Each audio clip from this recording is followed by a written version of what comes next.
안녕하세요. 구독자 여러분 반갑습니다. 주식톡입니다. 제가 어제는 영상을 올려드리지 못했는데 이번 주 들어와서 시장은 계속해서 좋지 못한 흐름이 이어지고 있습니다. 두산중공업 저점이 잠시 2만 원을 이탈하면서 또 몇 달 만에 앞자리가 1로 바뀌기도 했습니다만 다행히 2만 원은 지켜가면서 마무리가 되었습니다. 금일 영상에서는 지루한 흐름 속에서 좀 언제쯤 올라갈 수 있을지 이런 부분들도 체크를 해보고 좀 상승하기 전에 좀 기다려야 하는 이런 징후들도 같이 체크를 해보도록 하겠습니다. 구독과 좋아요는 큰 힘이 됩니다. 소통하는 방송인 만큼 궁금한 점 있다면 댓글 달아주시면 되겠습니다. 주식톡 유튜브 보시면 아시겠지만 두산중공업이라는 종목 작년부터 꾸준하게 리뷰를 드리고 있고 지난 7월부터는 텔레그램 무료방도 운영 중에 있습니다. 메신저를 통해서 뭐 매일 두산중공업 실시간 이슈라던가 뭐 수급 그리고 뭐 차트 브리핑도 드리고 있지만 단기나 중기나 절대 쉬운 종목은 아니라고 생각을 합니다. 혼자서 대응하기 어려우신 분들은 무료방 참여 요청을 해주시면 되고 들어오시면 좋은 종목들도 소개해드리고 있습니다. 뭐 이번 주 들어서 지수도 문제지만 수급과 환율 여러 가지로 좀 시장이 힘을 받기 어려운 상황입니다. 급한 마음에 매번 상승하는 종목만 쫓아다니다 보면 수익은커녕 계좌 손실만 더 커질 수 있습니다. 조금 늦게 가더라도 좀 다치지 않고 이제 끝까지 가는 것이 험난한 시장에서 이기는 방법이라고 말씀을 드리고 싶습니다. 무료방 참여하시면 수익도 챙겨가실 수 있지만 뭐 시장 보는 방법이라던가 어떤 종목을 좀 매매하고 매매하면 안 될지 또 도움을 드릴 수 있습니다. 유한타증권사만 사용하시면 조건 없이 모두 무료로 이렇게 좀 도와드리고 있고 뭐 다른 계좌 사용하시더라도 요즘은 계좌 한 두세 개씩은 돌리기 때문에 제가 드리는 종목만 유한타로 매수해 주시면 되겠습니다. 좋은 인연 기다려 보도록 하겠습니다. 관심 있으신 분들은 여기 번호로 문자 남겨주시면 되겠습니다. 그럼 구독, 좋아요 눌러주셨으면 영상 시작을 해볼게요. 먼저 증시 살펴보도록 하겠습니다. 미 증시는 3월 소비자 물가지수 발표를 앞둔 경계감, 그리고 금리 상승 부담의 기술주 중심으로 또 급락을 간밤에 면치 못했습니다. 특히 인플레이션에 대해서 미국은 굉장히 우려감을 나타내면서 좀 어떻게 해서 인플레이션은 좀 막아보자라는 이런 전략으로 강하게 또 통화 정책도 시행을 하고 있습니다. 국채금리 급등과 상하이 봉쇄에 따른 해외 공급망 불안도 좀 부담감이 커지고 있고 러시아군이 유독성 화학물질을 사용했다라는 내용들로 제재에 관한 이런 또 강화에 대한 우려감도 시장을 자리하고 있습니다. 뭐 쉽게 정리를 하면 사실 현재 증시는 이제 좋은 쪽으로 해결되고 불확실성을 계속 줄여나가야 하는데 좀 반등할 만한 그리고 살아날 만한 이런 내용들은 좀 현저히 부족한 시장이라고 생각을 합니다. 오늘 같은 경우도 양 지수 1% 가까이 급락을 하면서 뭐 어제 이어서 안 좋은 흐름을 좀 유지했고 막판에 이렇게 좀 반등하는 흐름도 있었으나 여전히 수급은 답이 없었습니다. 이렇게 개인 위주의 매수세로 뭐 외인과 기관, 뭐 금융투자, 투신, 뭐 연기금까지 대부분 좀 매도세로 일관을 하고 있고 코스피 같은 경우는 오늘 외인들이 4,650억 매도, 코스닥은 144억, 그리고 뭐 이에 못지않게 기관들도 코스피는 1,200억, 그리고 코스닥은 870억 이렇게 각각 매도를 하면서 쉽사리 좀 반등이 크게 나오기도 어려웠습니다.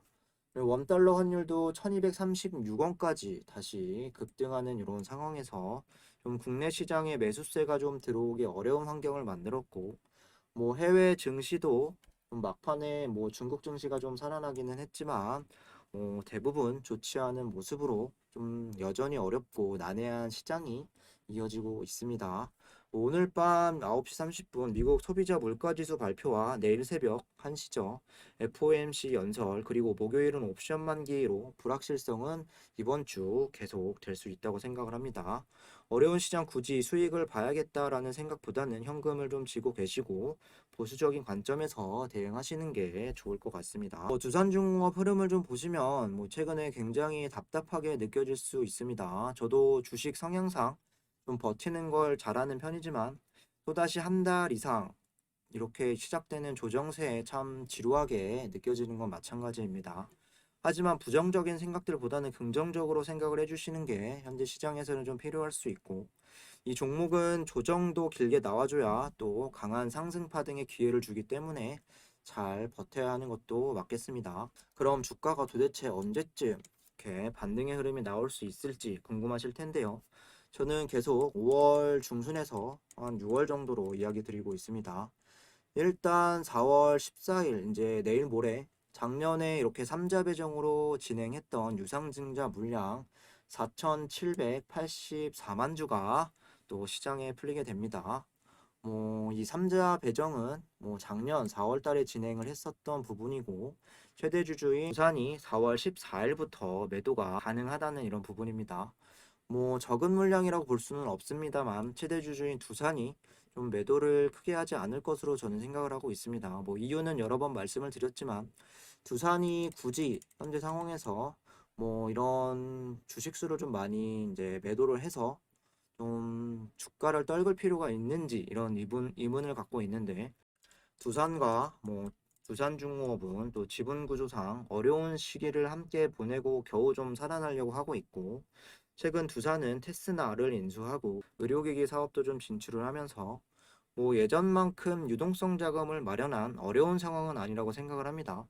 결국 살려내야 하는 회사는 두산을 중심으로 중간자 역할인 두중의 핵심적인 역할이 크기 때문에 다시 또 이런 리스크를 가져가지 않을 거라는 저는 판단을 하고 있습니다. 물론 이 중에서 비중은 어느 정도 좀 정리할지는 미지수이지만 큰 폭의 하락은 좀 가능성이 적다라고 저는 보고 있습니다. 또한 1WR에 대한 물량 상장도 4월 안으로 다 마무리가 될 것이고, 상반기에는 또 기다리는 이슈들이 좀 있습니다. 유스케일 파워에 대한 이런 상장권, 그리고 이집트 수주 계약권, 또 이제 새 정부가 취임이 되고, 여기에 따르는 좀 K 텍소노미, 오늘도 좀 이야기가 있었는데, 그리고 EU 텍소노미에서 완벽하게 원전을 친환경으로 분류하고 이런 일정상 문제가 좀 없다면 5월 중순부터는 좀 상승 기조에 다시 진입을 하려고 하지 않을까 생각을 합니다.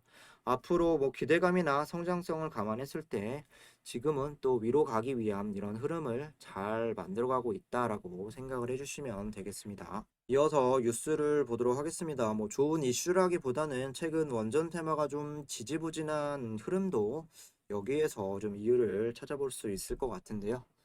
윤 정부 원전 수명 연장 시 고준위 폐기물 대안이 없다. 폐기물 처리 법적 근거가 없다. 윤 대통령 당선인이 대선 공약으로 내세웠던 탈원전 백지와 원전 채광국 건설이 사용 후 핵연료 처리 문제로 큰 차질을 빚을 수 있다는 지적이 나오고 있다. 내년 4월 가동 시한이 만료되는 고리 2호기 원자력 발전소를 비롯해 2030년 이전 최초 운영허가 만료 원전에 대해 계속 운전을 약속했지만 수명 연장 원전에 발생하는 사용 후 핵연료 처리 관련해서 법적 근거가 없기 때문이다. 수명 연장 원전에 대한 사용 후 핵연료 처리를 담은 관련 특별법을 발의해도 172석이라는 다수의석을 가진 민주당이 반대할 경우 이를 성사시킬 방법이 없다라는 것이다. 문재인 정부의 핵심 에너지 정책인 탈원전을 당론으로 채택해 그동안 강력히 밀어붙여왔다는 점에서 국민의힘 특별법 발의에 발목을 잡을 가능성이 좀 확실시된다. 원전업계와 학계에 따르면 지난해 9월 고준위 방사성 폐기물 특별법을 발의했으나 특별법에는 부진의 저장시설 용량을 원전 설계수명 내 발생한 사용 후 연료의 양 이내로 제한한다는 조항이 담겨 있고, 사용 후 핵연료 처리 기준을 원전 설계수명 내 발생하는 것으로 한정한 것이다. 또 방사성 폐기물 저장소를 원전이 있는 지역에 두는 내용으로 하고 있으나 기존 원전 부지 주민의 반발이 이어지고 있다. 현재 가동 중인 원전은 총 24기로 이 중 월성 2호기에서 4호기, 고리 2호기에서 4호기 등 10개의 수명이 2030년까지 만료될 예정이었다. 이들 원전은 수명 연장 없이 폐쇄되는 것이 수순이지만 윤 당선인의 공약에 따라서 안정성이 확인되는 원전에 대해서 계속 운전이 허용될 전망이다. 윤 정부는 원전 수명 연장과 함께 신한울 3, 4호기 건설 즉시 재개 등으로 원전 발전 비중을 끌어올리겠다고 강조한 만큼 고준위 방사성 폐기물 특별법이 시급한 상황이다. 원전 가동이 늘릴수록 핵 폐기물도 그만큼 쌓일 수밖에 없다. 문제는 특별법을 제정해 부지 선정 절차에 착수해도 사용 후 핵연료 영구 처분 시설 건설엔 37년이 소요된다는 점이다. 제2차 고준위 방패물 관리 기본 계획에 따르면 연구시설 처분 건설에 소요되는 기간은 37년 이내로 규정되어 있고 37년 가운데 초반 13년은 조사계획 수립과 부지 확정에 필요한 시간이다.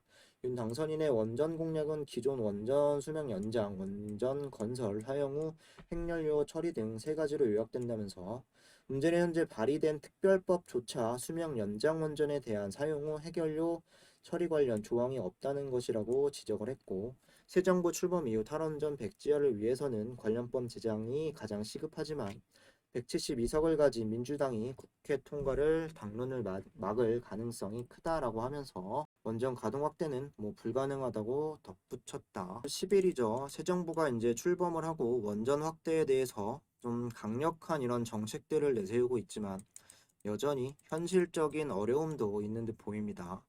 지난달이죠. 월성원전 2단계 맥스터 준공에 이어서 저장시설을 포화를 염려해야 하는 이런 상황이 이어지고 있고 사용 후 핵연료를 안전하고 좀 효과적으로 저장을 하려면 복층 형태의 건식 저장을 좀 우선적으로 고려를 해야 한다. 이렇게 반대 입장에서는 맞서고 있지만 방사성 폐기물 관련 특별법 신사가 계속 늦춰지고 있고 시간은 더 걸릴 수밖에 없겠습니다. 최근 사용 후 핵연료에 대한 그런 처분의 기술이 계속 개발되고 연구하고 있으나 아직 상용화하기엔 어려운 단계에서 좀 저장소 확보가 시급하고 31년 한빛 원전을 시작으로 포화할 전망으로 대책 강구가 꼭 필요할 수밖에 없겠습니다. 이 상황에서 신한울에 대한 연기 소식도 있었는데 주가에는 큰 영향은 없지만 역시나 상승 흐름에 대한 부분도 저해하는 요소가 되고 있다. 취임 후에 원전에 대한 문제를 좀 어떻게 해결해야 나갈지 또 중요한 이런 부분이 될 것 같습니다.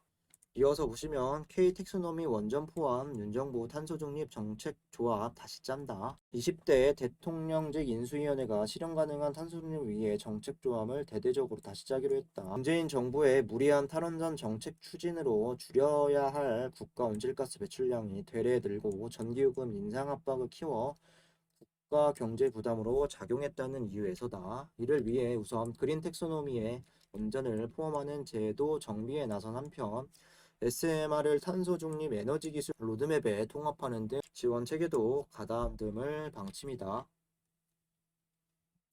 원전 끄고 석탄, LNG 늘린 문정부 탄소 중립 역행. 기후 에너지 TF팀에 따르면 전기요금 총괄 원가의 80%를 차지하는 한전의 전력 구입비는 원전 발전량 감소로 인한 문재인 정부 5년 동안 13조 원 증가한 것으로 나타났다. 이는 지난 5년간 원전 설비 용량 자체가 줄고 기존 설비의 평균 이용률도 줄어들어 재생에너지, LNG 발전 등 원가가 높은 타 발전원으로부터 전력 구매를 늘렸기 때문이다. 기후 에너지 TF팀은 2050년 신재생 에너지 비중 70%등 문정부의 탄소 중립 시나리오를 그대로 추진할 경우 2050년까지 매년 4에서 6%의 전기요금 인상이 불가피할 것으로 관계 당국은 내다봤다고 하고 이는 월 평균 350kW의 좀 전기를 사용 47,000원을 내는 4인 가구가 물가 상승분을 감안하지 않더라도 2025년 53,000원에서 56,000원, 2030년은 64,000원에서 7만원 이상, 그리고 35년에는 10만원의 전기요금을 내야 한다는 것을 의미한다.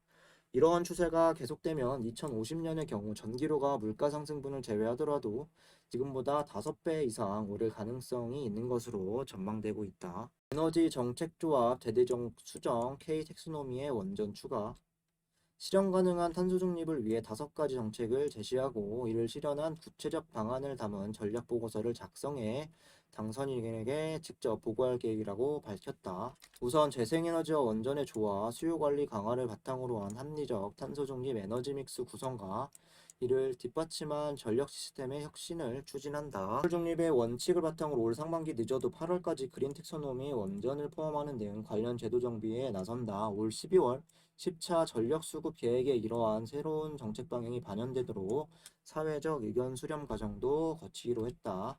정권 교체에도 불구하고 글로벌 목표인 탄소 중립에 한국도 적극 동참한다는 기조에는 있을 수 없다며 부정적인 경제적 파급 효과와 민생 압박을 상쇄하기 위한 정책 조합은 대대적으로 수정이 불가피하다. 정리를 좀 해보면 탈원전 철회에 대한 부분 그리고 원전 확대로 가는 이런 상황에서 좀 현실적인 이런 부분에 좀 부딪히고 있으나 이런 계속적인 노력을 해나가고 있다라고 보여지고 K 텍소노미에 대한 수정 그리고 좀 탄소 중립에 대한 전면 수정안 슬슬 이런 내용들이 또 위로 나와주고 있습니다. 본격적인 5월 취임 이후에 정책의 영향권 그리고 4월 29일 스케일 파워 스펙 합병 주총 개최로 상반기 상장 일정과 앞서서 말씀드렸던 이제 일정들에서 괜찮은 그림을 좀 기대해 보도록 하겠습니다. 이어서 수급을 좀 보도록 할게요. 전반적으로 주요 수급들이 매수도 적고 매도도 적은 모습인데 오늘 웨이는 6만 주가량 순매수, 기간도 2만 5천 주 순매수, 오늘 프로그램도 4만 4천 주 순매수가 되었고 기간은 9만 주 이렇게 순매도 그리고 JP모건도 오늘은 9만 8천 주가량 순매수가 되었습니다. 전반적으로 수급은 나쁘다고만 할 수는 없지만 주가는 계속 보합권에서 좀 혼조세의 답답한 흐름을 보여주었습니다. 거래량이 살지 않는 이런 상황에서 공격적으로 주가를 올리기 위한 매수세가 좀 부족한 것도 있고 물량 자체가 좀 적은 상황에서 기관들이 9만 주 이상 또 나갔고 공매 같은 경우도 12% 이상 좀 가까이 나오면서 좀 지지부진했다라고 볼 수가 있겠죠. 수급만 봐도 사실 지금은 주가를 빼기도 싫고 올리기도 싫고 전형적인 이런 횡보하는 흐름으로 좀 볼 수가 있겠습니다. 공매도 보시면 11.98%, 공매 수량은 40만 주가 이렇게 좀 나왔습니다. 그동안 두산중공업의 공매 상황을 보면 큰 비율이라고 할 수는 없으나 4월 들어와서 10% 미만의 공매 비율도 좀 꽤 있었기 때문에 적은 수치로도 볼 수는 없습니다. 공매 잔고를 좀 보시면 4월 7일 기준 2,145만 주로 전일에 비해서 48만 주가량 좀 증가세였고 4월 5일부터는 공매 잔고도 조금씩 또 늘어가고 있는 이런 상황인데요. 1WR에 대한 4월 추가 상장 이후에 또 공매도가 감소할지 지켜봐야 하는 이런 상황이 되겠습니다. 대차 잔고도 좀 보시면 4월 11일 기준 이렇게 체결은 27만 주, 상환은 6만 2천 주 되면서 약 21만 주가량 잔고 수량은 이렇게 증가했으나 잔고 금액은 1조 300억까지 감소했습니다. 4월 달 들어와서 이렇게 체결보다 상환이 좀 많이 이루어지고 있다는 부분은 긍정적으로 볼 수 있는 신호고 잔고 수량이 다시 5천만 주 미만 그리고 잔고 금액이 1조 아래로 좀 떨어질지 계속 체크가 필요하겠습니다. 마지막으로 기술적으로 체크해 볼게요. 금일 저가가 19,950원을 찍기도 하면서 지난 1월 달이죠. 여기 하락분에서 좀 떨어진 이후에 오랜만에 앞자리가 1로 바뀌기도 했습니다. 하지만 금방 2만 원을 복귀시켜 주면서 좀 지켜가는 이런 모습입니다. 만약 종가가 19,000원대로 끝났다면 또 심리상 앞으로 더 떨어질 가능성도 좀 농후했는데 일단 다행으로 보실 수 있겠습니다. 이렇게 계속되는 조정 국면과 거래량이 꾸준히 감소를 하면서 좀 옆으로 계속 진행하는 흐름인데 그래도 급락은 나오지 않고 좀 2만 원도 깨지 않는 상황 계속 자리를 잘 만들어가고 있다고 생각을 합니다. 쉬어가면서 좀 아래로 다시 떨어지든 아니면 다시 상승 흐름을 타던 모두 가능하겠지만 현재는 좀 바닥을 다시 다지고 있는 이런 상황으로 볼 수 있겠습니다. 한 가지 불안한 건 그동안 바닥권에서 큰 상승 흐름이 나오기 전에는 큰 폭의 하락도 존재했었는데요. 여기도 그렇고 이때도 그렇고 최근에 2월 달에 이때도 좀 그랬습니다. 여기에 공통점은 음봉의 거래량이 1,000만 이상 좀 동반이 되었다는 부분 체크를 해볼 필요가 있고 이번에도 또한 바닥으로 좀 내리면서 이렇게 마지막 발악 이후에 주가를 상승시킬지는 모르겠지만 이 부분도 한번 생각은 해보셔야 할 것 같습니다. 지금은 계속 죽은 거래량으로 이렇게 박스권 이런 흐름을 끌고 가고 있는 상황인데 뭐 크게 가지도 않지만 크게 내리지도 않는 상황으로 봐주시면 되겠습니다. 여기 보라색 좀 60일선은 꼭 지켜가면서 이어갔으면 좋겠고 추가 매수를 고려하시는 분들은 2만 원 부근에서 뭐 1차적으로 한번 진행하시는 것도 나쁘지 않다라고 보고 있습니다. 잘 판단해 주시면 되겠습니다. 이상으로 영상 마무리하도록 하겠습니다. 구독과 좋아요 한 번씩 부탁드리고 두중 혼자서 대응하기 어려우신 분들이나 4월달 어려운 시장 이어내고 수익 챙기고 싶으신 분들은 유한타증권사만 사용하면 모든 게 무료라고 말씀드렸습니다. 영상 초반 보시거나 댓글에 나와 있는 번호로 문의 주시면 되겠습니다. 감사합니다.